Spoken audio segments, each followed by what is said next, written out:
Fala galera, tudo bem com vocês? Aqui quem vos fala é o Kevin. Você está no Python Call, seu canal sobre desenvolvimento, programação e tecnologia. E hoje, galera, é um vídeo muito interessante para você iniciante, tá? Para você que está começando ou para você que está fazendo a transição de carreira e às vezes pode ter algum tipo de medo na área de programação. Vou estar falando sobre mitos sobre programação e os dois últimos, pessoal, vão ser os dois mais importantes, que é sobre salário e tempo de estudo até a sua primeira vaga. Tem muita coisa aí, o que é verdade, o que não é, como é que é.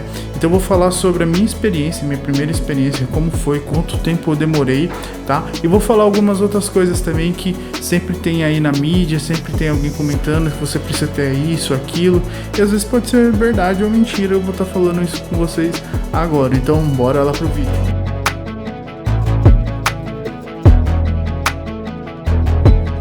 Então, galera, o nosso primeiro mito é: você precisa ser fluente em inglês, você precisa dominar a língua inglesa. Porque que acontece? A maioria das linguagens de programação, as mais usadas, elas são todas feitas na língua inglesa, né?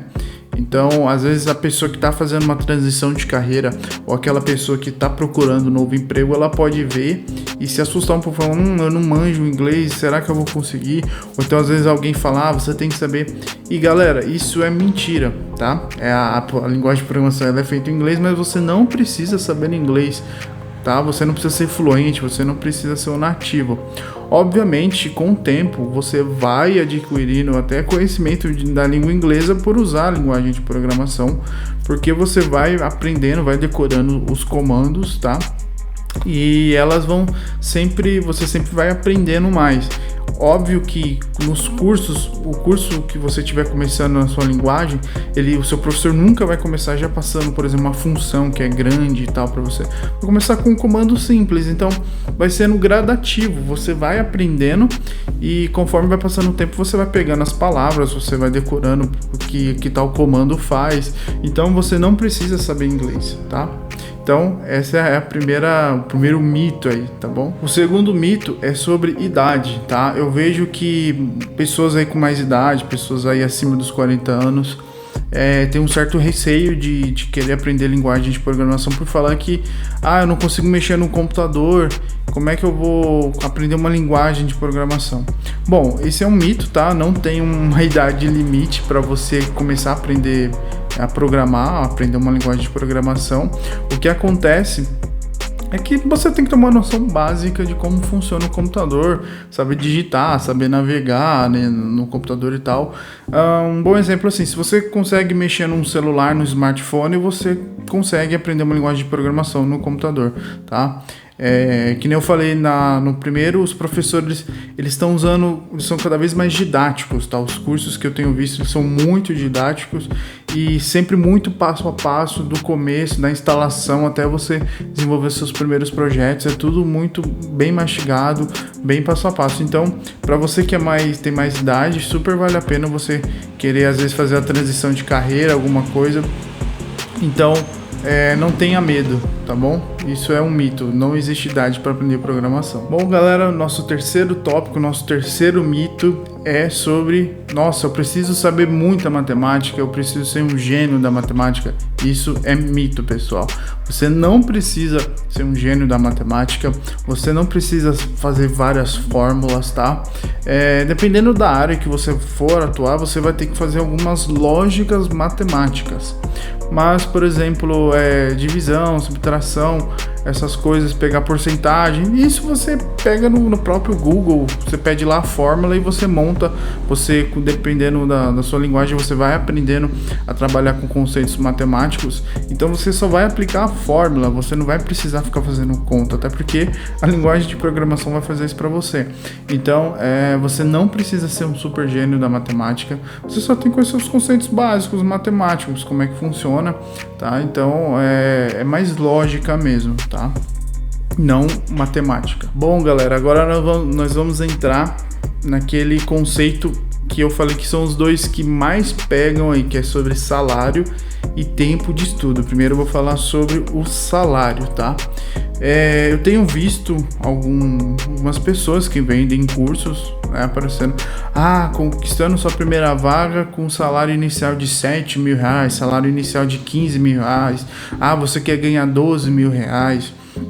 E obviamente que isso enche muitos olhos, né? Você pensa, nossa, eu vou já conseguir ganhar um salário muito acima, muitas vezes, do que a média que aqui no Brasil as pessoas ganham. E galera, não é bem isso, tá? Existem sim esses salários, tá? Esses salários aí de 8 mil reais para cima. Para desenvolvedor Python eu já cheguei a ver vagas de até 25 mil reais, mas são salários para pessoas super experientes, pessoas sêniores, né, que nós chamamos. Existe uma divisão de júnior, pleno e sênior, tá? E para quem está começando, você vai ou começar como júnior, se você já tiver aí algum tempo de estudo, ou se você tem pouquíssimo tempo ou está começando a estudar, você vai entrar como um trainee, tá? E a faixa de salário aí de um trainee varia entre um salário mínimo a 2 mil reais e um júnior vai variar de 2.500 até 4 mil reais, tá? Sendo que esses de 4 mil reais geralmente são júniors com mais experiência, júnior com 1 ano de experiência, tá bom? É o que eles pedem, tá? Então assim, o salário inicial de um desenvolvedor, vamos jogar como júnior, seria de 2 mil a 3 mil reais, tá bom? Então já limamos essa parte que já você vai começar com 7 mil. Kevin, é impossível ganhar esse salário inicialmente?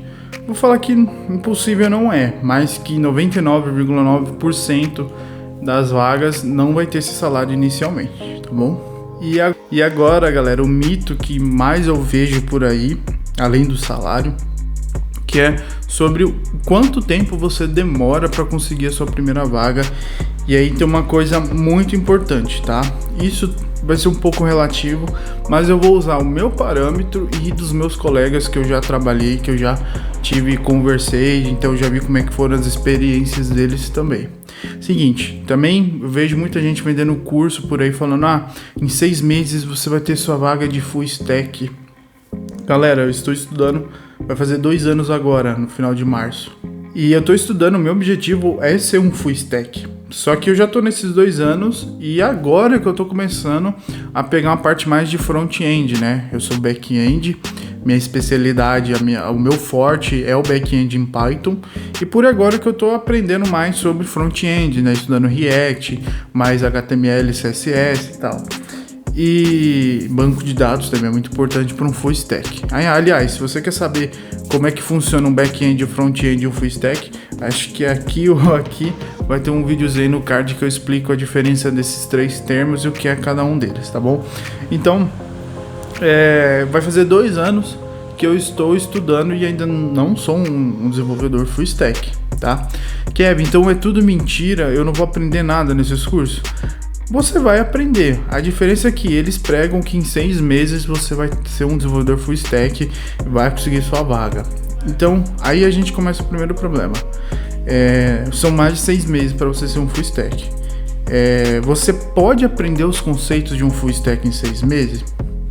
Acredito que dá, mas você colocar isso em prática e você conseguir desenvolver isso sozinho numa empresa, eu acho que não dá em 6 meses. Você vai ter o conhecimento, mas eu acho que você ainda não vai ter a autonomia para poder conseguir um emprego de full stack em 6 meses, tá? E a questão de tempo, então Kevin, eu tô focado em back-end, eu tô focado em front-end, em 6 meses eu consigo? Vou falar de mim. Eu, para conseguir minha primeira vaga, demorou 9 meses. Eu fiz a transição, né, de carreira, onde eu posso falar de como foi minha transição de carreira. E na época eu estava naquele período pandêmico, né, onde estava tudo fechado.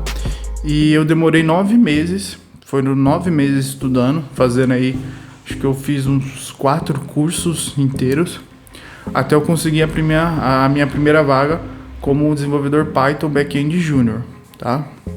Então, foram 9 meses. Conversando com os meus outros colegas, eles demoraram mais, foram quase 2 anos para você conseguir a primeira vaga. Então, 6 meses dá para você conseguir?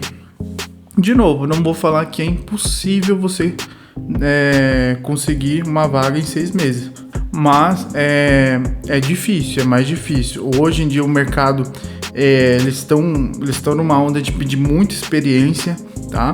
Então é um pouquinho mais difícil, mas galera, é assim mesmo, tá? Programação ela não é uma coisa fácil, mas ela também não é uma coisa extremamente difícil que você precisa ser um super gênio da computação. Não é isso.